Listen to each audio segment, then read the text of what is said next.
Good morning everyone, welcome back to आपकी class coaching centre. तो आज का क्लास जो होगा वो ज्योग्राफी के पीवाईक्यू सब्जेक्टिव क्वेश्चन करेंगे। ठीक है। तो पिछले क्लास में कितने हमने ऑब्जेक्टिव क्वेश्चन 25 कर दिए थे। टोटल आपके ज्योग्राफी के 2025 के 25 क्वेश्चन और बाकी सब्जेक्टिव क्वेश्चन आते हैं, जिसमें से हमने कितने कर चुके थे। तो 25 जो क्वेश्चन है ज्योग्राफी में कर चुके थे। ठीक है। क्यों हम 25 यहाँ क्वेश्चन दिए जाते हैं, क्योंकि ये 70 नंबर के ही होता है एग्जाम, और 30 नंबर प्रैक्टिकल दिए जाते हैं, प्रैक्टिकल एग्जाम होते हैं। तो 70 नंबर का होता है, इसलिए 25 ऑब्जेक्टिव क्वेश्चन होते हैं और बाकी बात के सब्जेक्टिव क्वेश्चन होते हैं। समझ में आ गया। जिसमें से हमने कितना कर लिए हैं, तो 25 सब्जेक्टिव क्वेश्चन कर चुके हैं। आज जो है 2 नंबर, 2 मार्क्स, 3 मार्क्स और 5 मार्क्स, ये 3 खंड है, उन तीनों खंड का आज समाप्त कर देंगे। तो आपको किसी भी प्रकार के डाउट या तो दिक्कत नहीं होंगे। इस क्वेश्चन को करने के बाद आपके एग्जाम के सारे जितने भी कंफ्यूजन डाउट वो सभी क्लियर हो जाएंगे। ठीक है। तो सबसे पहला क्वेश्चन है 2 नंबर्स का। हम पहले देखते हैं खंड एक 2 नंबर्स। टोटल 8 क्वेश्चन दिए जाएंगे, जिसमें आपको 6 बनाना है। सबसे पहला 26वां नंबर क्वेश्चन देखते हैं कि 25 से 26 आते हैं। कर्तन और दहन कृषि क्या है। उतनी ज्यादा नहीं, लेकिन थोड़ा सा एक्सप्लेन करेंगे। अच्छे, कर्तन और दहन कृषि क्या होता है। तो ये पहाड़ी लोग या जनजातीय लोगों के द्वारा किया जाता है। जनजाति या तो पहाड़ी लोग क्या होते हैं कि वहां तो खेती करने के लिए अच्छे समतल मैदान नहीं है, इस कारण से वो पेड़ को काट देते हैं। पेड़ को काटने के बाद उसे जला देते हैं। जलाने के पश्चात उसे क्या कर देते हैं हम, उसकी जो राख निकलता है या तो फिर मिलते हैं, उसको एक तरह से बिछा देते हैं। धरातल में पूरी तरह से बिछा देंगे, फिर उस पर खेती करेंगे। अब कुछ दिन के बाद तो हमेशा के लिए उसकी उर्वरक शक्ति नहीं बने लगेगी, उर्वरकता शक्ति कम होते जाएगी, यानी कि उपजाऊ, भूमि की उपजाऊ कम होते जाती है। तो वहां से लोग क्या होते हैं, दूसरे जगह चल जाते हैं। दूसरे जगह चल जाते हैं, इसलिए इसे स्थानांतरित हो जाते हैं दूसरे जगह, इसलिए इसे स्थानांतरित कृषि के नाम से भी जाना जाता है। आपको कंफ्यूज नहीं होना है। कर्तन दहन कृषि क्या है, या तो स्थानांतरित कृषि क्या है, या तो इसे झूम कृषि के नाम से भी जाना जाता है। इतने सारे नाम आपको कंफ्यूज नहीं होने हैं इस कारण से। ठीक है। आपको घुमाने के लिए झूम के जगह में कर्तन और दहन कृषि, कर्तन और दहन कृषि क्यों कहा गया, क्योंकि वह जलाते हैं, काट के जलाते हैं, इसीलिए कर्तन दहन। उर्वरता खत्म हो जाती है तो स्थानांतरित हो जाते हैं, इसलिए स्थानांतरित कृषि। और झूम की कृषि एक तरह से करते हैं, इसके झूम। एक है कुटीर उद्योग के 2 उदाहरण बताएं। मान के चलिए कुटीर उद्योग क्या है, आप सभी जानते हैं कि कुटीर उद्योग के बारे में, जो घर में बनाए जाते हैं। आपके मम्मी हो गए, दादी हो गए, कभी झाड़ू सिलेंगे, सॉरी, कभी झाड़ू बनाएंगे, कभी सुई सूता धागा को लेकर तकिया बनाएंगे। तो ये कुटीर उद्योग के अंतर्गत आता है, जैसे तकिया बनाना, झाड़ू बांधना, चटाई सिलना, चरखा बनाना, मिट्टी के खिलौने बर्तन बनाना, ये सब कुटीर उद्योग के अंतर्गत आते हैं। तो जितने भी आप देखिएगा कि मम्मी सब क्या करते हैं, हाँ झाड़ू सिलते हैं, हाँ कुटीर मतलब वो तो चटाई बनाते हैं, तो ये सारे क्या होते हैं, कुटीर उद्योग। तो वो घर में ही काम कर लेते हैं। ठीक है। ये 2 उदाहरण पूछ रहे हैं, तो 2 उदाहरण के लिख देना। पर्यटन क्या है, ये कितने, ये पूछा भी जाता है, ये कौन से क्रियाकलाप में आते हैं पर्यटन, एक बार फिर से बता सकते हैं। ये थर्ड टर्सियस टर्सरीय सेक्टर में आते हैं, टर्सरी सेक्टर में आते हैं, तृतीय क्रियाकलाप में आते हैं। पर्यटन एक प्रकार की यात्रा है जो कि व्यक्ति शिक्षा ग्रहण करने के लिए, या तो मस्ती इंजॉय करने के लिए, मनोरंजन करने के लिए, लाभ प्रमोद करने के लिए क्या होते हैं, एक स्थान से दूसरे स्थान पर जाते हैं, वही होते हैं एक प्रकार का पर्यटन। तो पर्यटन क्या है, यात्रा है। वो मनोरंजन के उद्देश्य से जा सकते हैं, या तो वो घूमने के लिए, शिक्षा देखने उखने के लिए जा सकते हैं, या तो फिर वो आमोद प्रमोद के लिए, लाभ करने के लिए वो जा सकते हैं। ये हमारा पर्यटन। उसके बाद 29वां नंबर में क्वेश्चन में दिया गया था 2025 के ज्योग्राफी पीवाईक्यू में दिया गया था एग्जाम में, निर्यात से आपका क्या अभिप्राय है। निर्यात क्या अभिप्राय है। तो कोई भी वस्तु का एक देश से दूसरे देश चल जाना निर्यात, ऐसे समझाते हैं। आप गांव में किसान है, कृषि करते हैं, खेती करते हैं, तो आपके जो घर हैं, खेती में जितने भी फसल उग जाते हैं उसे बाजार में बेचने के चल जाते हैं, अर्थात आप निर्यात कर रहे हैं। बाजार बेचने गए निर्यात, बाजार में गए कुछ खरीद के लाए आयात। तो उसी प्रकार भारत से कोई भी वस्तु दूसरे देश में गया निर्यात। मान के चलिए, सॉरी उतना नहीं, अभी तो पीवाई की क्वेश्चन तो बहुत लंबा वीडियो हो जाएगा। ठीक है। बहुत सारे लंबे क्लास हो जाएंगे, तो हम जल्दी में समझाते हैं ताकि आपका भी समय ना जाए, एकदम एग्जाम करीब है। अभी नहीं कीजिएगा तो कभी नहीं किया जा सकता, ये आपके पास एक अवसर, एक मौका है। ठीक है। तो हम कहाँ थे, निर्यात में थे। तो निर्यात एक देश से दूसरे देश में जाना, और वहां से आ रहा है दूसरे देश से कोई भी वस्तु हमारे देश में आ गया तो आयात हो गया। ठीक है। और हम भेजे तो निर्यात। ये हो गया 2 नंबर का। एक है प्रवास को परिभाषित करे। प्रवास का मतलब, मान के चलिए कि ये मार्कर है, मार्कर यहाँ है, तो अब यहां से ये मार्कर यहाँ चल गया, तो ये प्रवास हुआ। यानी एक स्थान से दूसरे स्थान चल जाना क्या कहलाता है, प्रवास कहलाता है। वह माध्यम क्या भी है, किसी भी प्रकार का, या तो वो गाड़ी से जाए, घोड़ा से जाए, साइकिल से जाए, पैदल चले, प्रवास कर रहा है। एक व्यक्ति मुंबई है, मुंबई से दिल्ली चला गया, तो एक प्रकार का क्या है, प्रवास हो गया। ठीक है, तो प्रवास के 2 नंबर के क्वेश्चन है, आपको नहीं करना है। आपको बनाना कैसे है, आपको लिखना कैसे, सबसे पहले प्रवास के बारे में पूछा तो पहले आप प्रवास ऐसे दे देंगे, प्रवास ऐसे कर देंगे, ऐसे टॉपिक देके नीचे से आप डिस्क्राइब कर देंगे, और जो इंपॉर्टेंट वर्ड होंगे उसको अंडरलाइन भी कर सकते हैं। ठीक है, इतना समझ में आ गया। पर्यटन को भी उसी प्रकार से आपको करना है, पर्यटन के बारे में भी लिखना है। तो सबसे पहले आप पर्यटन लिख सकते हैं, ऐसे पर्यटन लिख सकते हैं, पर्यटन देके ऐसे एरो देके नीचे ऐसे करके नीचे आप डिस्क्राइब कर सकते हैं, इस प्रकार से। ठीक है, समझ में आ गया। तो थोड़े थोड़े बात आपको ध्यान रखना है, यही छोटी छोटी गलती आपके नंबर को गिरा सकते हैं। ठीक है, अगला हम देखते हैं, प्रवास हो गया। वायु प्रदूषण क्या है, वायु प्रदूषण का कोई एक स्रोत है। तो वायु प्रदूषण किससे होता है, आप सभी जानते हैं, CO2, carbon dioxide, CFC, carbon chlorofluorocarbon, ये बहुत सारे, क्लोरोफ्लोरोकार्बन, फ्रिज, रेफ्रिजरेटर, फिर हो गया आपका कूलर, ये सब में क्या प्रयोग किया जाता है, CFC। ये इसके इतने गैस हानिकारक होते हैं कि वायुमंडल को भी क्षति पहुंचा रहे हैं। CO2 जान रहे, CO2 के बारे में आप सभी को जान रहे हैं कि इतना गाड़ी चल रहा है, इतना मोटर वाहन चल रहे हैं कि उसके धुआं निकलने से एक तरह से पूरा क्या हो गया है, पर्यावरण प्रदूषण हो रहा है। तो वो इनके मुख्य स्रोत है पर्यावरण के प्रदूषण के। ठीक है, एक पूछा जाता है गैरेसिन नगर, गैरेसिन नगर, उसी को छावनी भी कहा जाता है। छावनी किसके लिए प्रयोग किया जाता है, जहाँ पे सैनिक ठहरते हैं, जहाँ पे सैनिक का निवास है, जहाँ पे सैनिक कैंप लगते हैं, जहाँ पे सैनिक रहते हैं, जहाँ पे सैनिक के नियम कानून रहते हैं, नियम कानून लगाए जाते हैं, उनके नियम कानून चलते हैं, तो वही होते हैं छावनी या तो गैरेसिन नगर, जहाँ पे सैनिक के नियम कानून चलते हैं, सैनिक रहते हैं, जो भी करते हैं। ठीक है, समझ में आ गया। अब हम देखेंगे कि रबी की फसलें क्या हैं। रबी की फसल वैसे फसल जो ठंडा के दिनों में होते हैं, बेसिकली नवंबर से दिसंबर, नवंबर से दिसंबर के मध्य इतने फसल होते हैं, मटर, चना, गेहूं, जौ, जितना भी आप देख रहे हैं, जौ नहीं, मटर, चना हो गया, फिर आपके सरसों हो गए, पालक हो गए, ये सारे अभी वर्तमान में ठंडे का मौसम है, नवंबर से दिसंबर में देखिएगा ना, घर दरवाजे या खेत उत में जाके देखिएगा कौन कौन सा फसल उग रहा है, मटर ही उगा रहे होंगे, सरसों ही का खेती कर रहे होंगे, या तो फिर आप गेहूं का उत्पादन, ये सारे कौन से हैं, रबी फसल के अंतर्गत आते हैं। इसका टाइम पीरियड पूछा जाता है, टाइम पीरियड क्या है इसका, तो नवंबर से दिसंबर, या तो फिर हार्डली से हार्डली जनवरी। ठीक है, क्योंकि सितंबर तक अच्छी काट लिए जाते हैं, खरीफ फसल काट लिए जाते हैं। इतना समझ में आ गया। खरीफ फसल भी पूछ सकते हैं, तो यहाँ पे रबी फसल दी है तो खरीफ फसल पूछ सकते हैं, इसलिए खरीफ को भी बता दे रहे हैं। खरीफ वैसे खेती जहाँ पे धान हो गया, जो बड़े एरिया में किए जाते हैं, जैसे गन्ना बड़े एरिया में उत्पादन किया जाता है, जौ बड़े एरिया में, तिलहन बड़े एरिया में, चावल बड़े एरिया में, ये सारा रबी फसल है। इसका टाइम पीरियड क्या है, तो रबी फसल का जैसे ही पानी का आगमन होता है, मानसून का आगमन कब होता है, जून जुलाई से लेकर के सितंबर तक खरीफ फसल होते हैं, और उससे पहले, और जनवरी जनवरी और जून के मध्य के जो महीना होते हैं उसमें जायद फसल बोए जाते हैं। गर्मी के दिनों में जैसे खीरा, तरबूज, खरबूजा, ये सारे क्या हैं, रबी फसल है। तो ये सारे अभी आज रबी फसल दिया 2025 में, 2026 में दे देगा खरीफ फसल, समझ में आ गया। उसके बाद ये होगा। फिर एक आता है जीवन प्रत्याशा क्या है, जीवन प्रत्याशा क्या है, अधिकतम जीवन जीने की अधिकतम उम्र, कितनी अधिकतम उम्र है जीवन जीने की, आप बोल सकते हैं 22 या तो 62 या तो 64 तक अधिकतम जीवन जीने की उम्र HDI, ह्यूमन डेवलपमेंट इंडेक्स के अनुसार है। इसे ही हम क्या कहते हैं, जीवन प्रत्याशा कहा जाता है, कि जीवन जीने की अधिकतम उम्र। समझ में आ गया। अगला है खंड ए खत्म, अब आते हैं खंड बी। संचार क्या है, संचार की सेवाएं क्या है, पूछा गया था, 3 नंबर के क्वेश्चन है कि संचार सेवाएं क्या है या किस प्रकार विश्व को प्रभावित कर रहे हैं। संचार, तो संचार सेवा क्या है, कि हमारे सूचनाओं को एक स्थान से दूसरा स्थान तक ले जाना संचार कहलाता है। संचार कहलाते हैं, या तो हम बोल के मौखिक करें या अमौखिक करें, या तो इशारा से करें, ऐसे ऐसे इशारा से करें, या तो हम करें, हम अपने सूचनाओं को या तो डिनोट करें, यहाँ ऐसे ऐसे करना है, एक तो मौखिक अमौखिक किसी भी प्रकार से, या तो चिट्ठी के माध्यम से भी क्यों ना हो, पहले तो डाकघर में पोस्ट किए जाते तो वो भी एक प्रकार का संचार है। तो संचार यही है कि सूचनाओं का एक स्थान से दूसरे स्थान चल रहा है। ये पूरे विश्व को, वर्ल्ड को प्रभावित कैसे कर रहे हैं, पूरे वर्ल्ड को प्रभावित।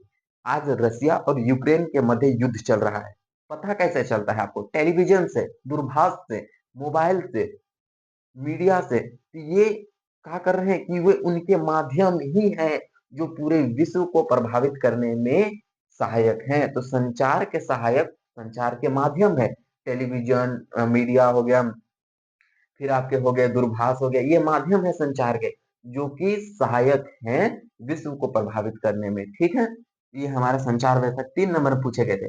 विश्व को कैसे? तो 3 नंबर में लिखना है, वायु परिवहन के 3 लाभ लिखे। तो वायु परिवहन के 3 लाभ क्या है?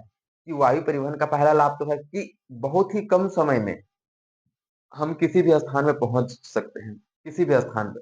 दूसरा लाभ है कि कम समय के साथ-साथ प्लस हम दूर के क्षेत्रों में भी तुरंत पहुँच सकते हैं, वायु परिवहन का। तीसरा लाभ क्या है कि वैसा दुर्गम क्षेत्र, दुर्गम पहाड़ी, बड़े-बड़े पहाड़ी इलाका में क्या है, सड़क तो नहीं बना सकते, ना तो रेल पटरी बिछा सकते, वहाँ वायु परिवहन की आवश्यकता होती है। इसी के लिए इनके 3 लाभ हो गए, ठीक है? अब हम देखते हैं कि वर्षा जल संग्रहण के 3 लाभ लिखिए। आप तो ईज़ी से लिख देंगे। आपके गाँव घर में देखिए ना, वर्षा पर सोख्ता गड्ढा है वो खोदते हैं, उसको क्या कहते हैं? कभी कृषि के लिए पटा देते हैं, बड़ा-बड़ा बाँध बना के वो पानी को जमा किया जाता है। क्यों? बहुउद्देश्य परियोजना के लिए, बहुउद्देश्य परियोजना मतलब मत्स्य पालन, बिजली उत्पादन, बिजली उत्पादन, सिंचाई के लिए, घरेलू कार्य के लिए। लिखिए, आपके लिखने में कौन मना कर रहा है? देखिए, जानिए, लिखिए। यही होते हैं वर्षा जल संग्रहण। वर्षा जल संग्रहण का अर्थ होता है जमा करना, ठीक है? अब होते हैं 38 नंबर में दिया है सघन बस्ती, ये घ है, ठीक है? सघन बस्तियों की विशेषता का वर्णन करें। तो एक बार में आपको हम कंप्लीटली थोड़ा-सा हम समझा देते हैं कि सघन बस्ती क्या होते हैं। ठीक है? तो सघन बस्ती मान के चलिए एक पूरा सा बड़ा सा बस्ती है गोल। यहाँ पे घर क्या होंगे पूरे समीप-समीप होंगे। घर का जो बिछाव होगा वो पूरा समीप-समीप होगा। इसी को सघन बस्ती कहते हैं। कौन सी बस्ती कहा जाता है? सघन बस्ती। और यहाँ के लोग बाहरी क्षेत्र में, बाहरी इलाका में कार्य करते हैं। बाहरी इलाका में क्या करते हैं? कार्य करने को देखने को मिलता है। और ये कार्य करने को पशुपालन हो गया, कृषि हो गई, ये बाहरी इलाकों में किए जाते हैं। घर आपस में सटे हुए होते हैं। मार्ग जो होते हैं, रास्ता होता है, एक दूसरे को समकोण पर काटते हैं। एक दूसरे को क्या होते हैं? समकोण पर काटते हैं।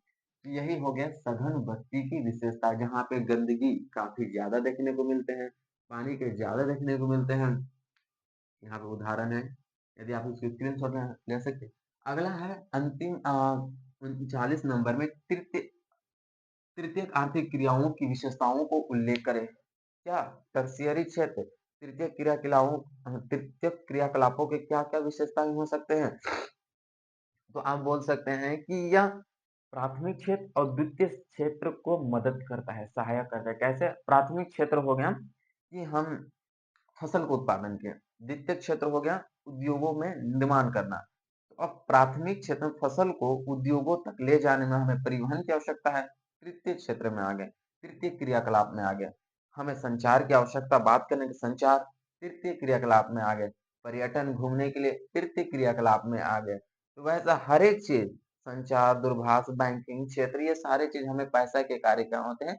तृतीय क्रियाकलाप में आते हैं। ना तो यहाँ पे वस्तु का उत्पादन किया जाता है, ना तो इसका निर्माण किया जाता है। इसमें क्या किए जाते हैं? वस्तु उत्पादन की सेवाएँ दी जाती हैं। मुख्यतः क्या दिए जाते हैं? सेवाएँ दिए जाते हैं तृतीय क्रियाकलाप में। समझ में आ गया?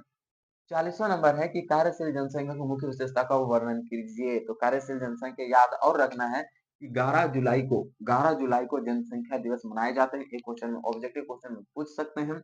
क्या आप इसके बारे में जानते हैं कि नहीं? इस कारण से, ठीक है? याद रखना है कार्यशील जनसंख्या क्या होता है? जो मुख्यतः अलग-अलग कार्यों में लगे हुए रहते हैं, यही उनका कार्यशील जनसंख्या का आप लिख सकते हैं कि जैसे कुछ काम करते हैं, तो कोई कहीं पे कोई और कार्य करते हैं, कोई मतलब कोई ऑफिस में हो गया, कोई विद्यालय में पढ़ा रहे हैं। तो इस तरह से जनसंख्या कार्यरत है, यानी कि अलग-अलग कार्य में, ठीक है? उसी को हम बोल सकते हैं। 41वां, भारत में ग्रामीण से नगरीय प्रवास के कारणों का उल्लेख करें। कि एक है गाँव यानी ग्रामीण, नगर यानी शहर शहर। तो कोई भी व्यक्ति गाँव से शहर क्यों जाना चाहेगा? 3 कंडीशन हम लिखेंगे यहाँ। सबसे पहला कंडीशन है कि गाँव से शहर इसलिए जाना चाहेगा क्योंकि उसे रोजगार नहीं मिल रहा है, बेरोजगार है। बेरोजगार को चाहिए रोजगार, तो वह जाएगा शहर। तो सबसे पहला होगा रोजगार के अभाव। रोजगार के अभाव, पहला पॉइंट आप लिख सकते हैं, रोजगार के अभाव के कारण वह जाएगा, ठीक है? दूसरा कारण हो सकता है उसके चिकित्सा सुविधा के अभाव। चिकित्सा सुविधा के अभाव, चिकित्सा अच्छे इलाज नहीं मिल सकते हैं। चिकित्सा चिकित्सा सुविधा के अभाव के कारण वे कहाँ पे जा सकते हैं? वह एक तरह से नगर शहर में जा सकते हैं। मान के चलिए किसी को बुखार हो गया तो जल्दी गाँव में नहीं मिलते हैं डॉक्टर। सभी के तो शहर में ही चल के बस जाते हैं। इस कारण से हम तीसरा कारण से कह सकते हैं शिक्षा की कमी। हमें बेहतर शिक्षा गाँव में नहीं मिलती है। हमें बाहर निकलने होते हैं। आज बहुत सारे देखिएगा आपको एग्जाम्पल के फॉर्म में दिल्ली। दिल्ली में बहुत सारे लोग ऐसे जाके स्टूडेंट जाके बसे हुए हैं शिक्षा के लिए ही, वहाँ पे पढ़ने के लिए ही गए हैं और वहाँ की जनसंख्या को बढ़ा दे रहे हैं। ठीक है? यही है ग्रामीण और नगरीय। तो ये 3 पॉइंट आप लिख दीजिएगा क्योंकि ये 3 नंबर का है। अगर और 2 पॉइंट ऐड करना चाहते हैं तो आप लिख सकते हैं परिवहन सुविधाओं के अभाव के कारण भी जा सकते हैं। वहाँ के सौंदर्य के आकर्षक के कारण भी जा सकते हैं। अम, एक होता है प्रतिकर्ष और एक होता है आकर्षक। तो ये 2 भी हो सकते हैं। इस कारण से भी जा सकते हैं। 42वां नंबर नगरीय बस्तियों की समस्याओं का वर्णन कीजिए कि नगर के बस्तियों में क्या-क्या समस्याएँ हैं। नगरी यानी शहर के जो बस्तियाँ हैं, उनकी क्या-क्या समस्याएँ हैं, उसका वर्णन करने के लिए बोल रहे हैं। तो हमेशा देखिएगा कि शहर में बड़े-बड़े घर बिल्डिंग होते हैं, परंतु कुछ ऐसे भी बस्तियाँ होते हैं, कुछ ऐसे भी लोग होते हैं जिनके पास उतने जमा पूँजी या तो संसाधन नहीं होते। वह छोटे-मोटे क्या होते हैं तम्बू को बना करके तम्बू-वम्बू बना करके वो रहते हैं। ऐसे ही रेलवे स्टेशन के बगल में हो गया या फिर कहीं पे हो गया, वो अपना खाना वहीं पे बनाएँगे, बाहर के चूल्हा जोड़ेंगे और खाना-वाना बनाएँगे। तो इस तरह से क्या हो जाएँगे धुआँ प्रदूषण फैलेगा, जिससे कि वहाँ के बड़े-बड़े लोगों की जो संपन्नता को वे लोग घटा देते हैं, संपन्नता को घटा देते हैं। और एक तो प्रमुख समस्या तो ये है कि बरसात के दिन में पानी नाली से ऊपर हो जाते हैं, पूरे सड़क में बहने लगता है। ये नगरीय बस्तियों की समस्या है, ये सारे आप लिख सकते हैं। एक है 43वां भारत में लौह इस्पात उद्योगों की अवस्थिति को निर्धारित करने वाले कारक। तो भारत में पूछा जाएगा कि लौह उद्योगों को प्रभावित करने कारक। तो लौह इस्पात के उद्योगों को करने वाले कारक पूछ रहे। तो पहला कारक हम क्या लिख सकते हैं? पहला कारक तो पूंजी। किसी भी व्यक्ति उद्योगों को स्थापना करने के लिए पूंजी की आवश्यकता होती है। दूसरा हो गया कच्चा माल, कच्चा कच्चा माल की उपलब्धता। तीसरा हम लिख सकते हैं श्रमिक। कि हमें सस्ते श्रमिक भी आवश्यकता है और चौथा पॉइंट लिख सकते हैं अ, परिवहन की सुविधा परिवहन जब हमारे पास परिवहन की सुविधा होगी तो अच्छा होगा और पांचवा पॉइंट लिख सकते हैं बाजार की निकटता।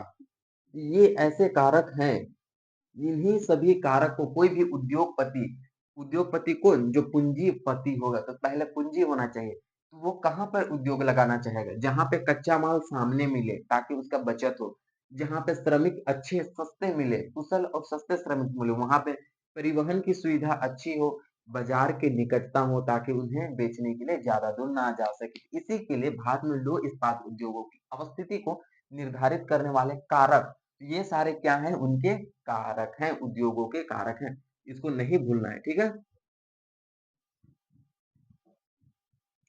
अब उसके बाद आ जाते हैं कि भारत में सड़क परिवहन को परिवहन के अन्य साधनों की तुलना में अधिक उपयोगी क्यों माना जाता है? आप देखते हैं कि सड़क परिवहन को अत्यधिक उपयोगी क्यों माना जाता है? वायु परिवहन को मान सकते थे, जल परिवहन को भी माना जा सकता है या तो रेल परिवहन को मान लेकिन सड़क परिवहन की ही क्यों माना जाता है? बच्चा आपको भाइयों आपको समझना है कि इसे क्यों माना जाता है? इसका तात्पर्य यह नहीं है कि इसके लिए हमें कोई आवश्यक कारक हो सकते हैं। यदि कि तो सड़क परिवहन को इसलिए माना जाता है क्योंकि उसे हम छोटे-मोटे बस्तियों में भी इधर से छोटे-मोटे गलियों से भी निकाल सकते हैं, गाँवों में भी बनाए जा सकते हैं और गाँव के जो बस्ती होते हैं उन्हें वह शहर से जोड़ते हैं। शहर से सड़क परिवहन जोड़ते हैं। दुर्गम पहाड़ियाँ हो गई वहाँ पे गोल चक्र वाला बड़े-बड़े पहाड़ियों में भी हम सड़क अच्छे से बना सकते हैं। कच्चे सड़क का भी निर्माण कर सकते हैं। वहाँ पे बड़े-बड़े व्यापारिक मार्गों को जोड़ते हैं। वहाँ जितने भी नगर के जो लोग होते हैं सॉरी गाँव के जो लोग होते हैं वो अपने फसल को ले सॉरी उत्पादन को लेकर के जितने भी कृषि कार्य से उत्पादन हुआ सब्जी-उब्जी, फल-वूल जितने भी चीज़ हो गए उनको लेकर के वो शहर तक जाते हैं। तो ये सड़क परिवहन को इसलिए अच्छा माना जाता है। थोड़े से वीडियो मतलब थोड़े से क्लास जो हो रही है टाइम ले रहा है। इसलिए ले रहा है ताकि आपको अच्छा से समझा रहे हैं। अगर ये क्वेश्चन आया तो आपसे दूर ना जाए इस कारण से यदि आप अभी नहीं कीजिएगा तो हम बोल रहे हैं बार-बार कभी नहीं कर सकते हैं। मात्र 1 महीना आपके लिए टाइम बचा है, ठीक है? और कह दीजिएगा कि जिसको मंजिल पाने की ललक होती है वो कभी भी समय को नहीं देखता, उसके लिए समय नहीं। आपको खाने-पीने का समय बनाना चाहिए कि कब हम खाएँ, कब पिएँ, कब हम खेलें, पढ़ने का कोई समय नहीं होता है, समझ में आ गया? और अभी भी नहीं कीजिएगा तो कोई आर्ट्स के हैं इसका मतलब ये नहीं कि आप पास हो जाएँगे। वहाँ भी लिखने होते हैं, बड़े-बड़े आंसर्स देने होते हैं। बड़े बड़े टॉपिक देते हैं, निष्कर्ष लिखा जाता है 5 नंबर में, ये सारे होते हैं, ठीक है। अब हम आते हैं कि ज्यादा टाइम पास नहीं करते हैं, 45वां नंबर, तो है कार्यों के आधार पर नगरों का वर्गीकरण कीजिए। तो कार्यों के आधार पर नगरों का वर्गीकरण, सबसे पहला हम टॉपिक बता रहे हैं, लिख लीजिए। पहला औद्योगिक नगर। औद्योगिक नगर वैसे नगर होते हैं जहां पे उद्योगों नगर लगाए जाते हैं, पहला पॉइंट। दूसरा पॉइंट आप लिख सकते हैं, 5 नंबर के, इसलिए 5 पॉइंट लिखना है। दूसरा पॉइंट आप लिख सकते हैं, परिवहन नगर। परिवहन नगर वैसा नगर जहाँ की परिवहन की सुविधा बहुत ही अच्छी उपलब्धि होती है, इसलिए जो मानव जो होते हैं वो गांव से शहर की ओर जाते हैं। दूसरा पॉइंट आप ऐसे लिख सकते हैं। तीसरा पॉइंट हो गया खनिज नगर। खनिज नगर या तो खनन नगर, वैसा नगर जहाँ पे खनिजों का या तो धातु का खनन होता है या तो खुदाई किए जाते हैं, उन्हें खनिज नगर कहते हैं।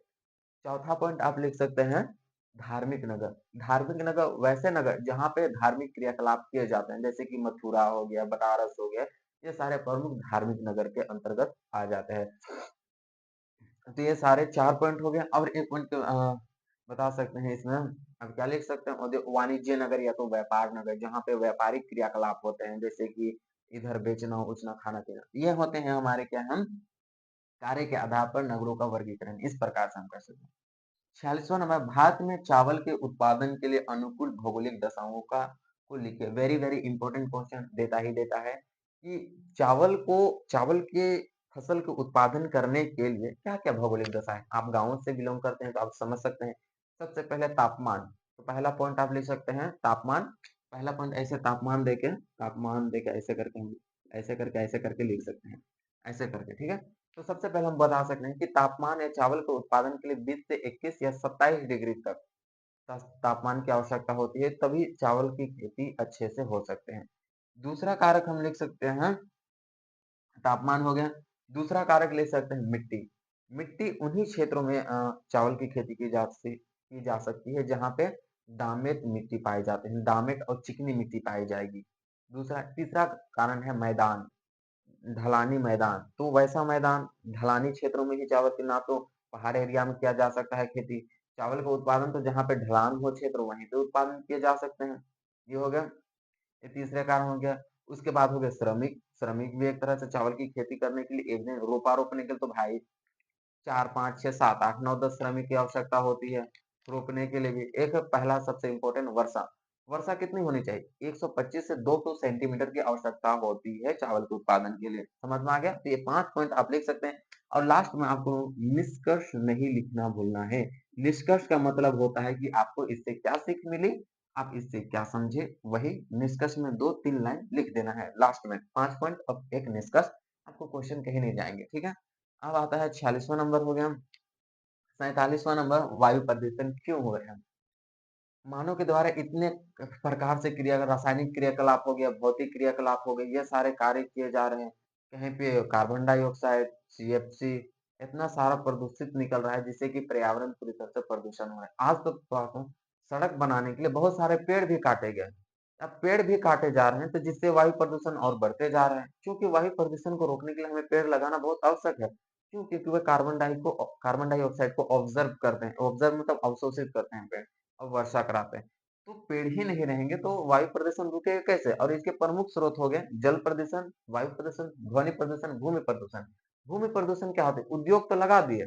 भूमि प्रदूषण क्या होती है, उद्योग तो लगा दिए लेकिन वहां पे फैक्ट्री होंगे, वहां पे आएंगे तो उसके लिए उद्योग प्रदूषण, एक तरह से वहां के धरातल में जितने भी होंगे फेंक देते हैं, प्लास्टिक हो गए, तो इससे भूमि प्रदूषण होती है। उर्वरता, खेती करते हैं तो उर्वरक, ऑर्गेनिक, हाँ, इनऑर्गेनिक, ऑर्गेनिक खेती किए जाते हैं, इससे कि जैविक खेती ना करके वे क्या करते हैं, एक तरह से कार्बनिक खेती किए जाते हैं। इससे भी क्या होते हैं, धरातल बहुत सारे नष्ट हो रहे हैं। एक वायु प्रदूषण ध्वनि में हो रहे हैं उत्पन्न, वायु में उत्पन्न कार्बन डाइऑक्साइड, सीएफसी जैसे बहुत सारे गैसेस हैं, इस कारण से वायु प्रदूषण हो रहा है।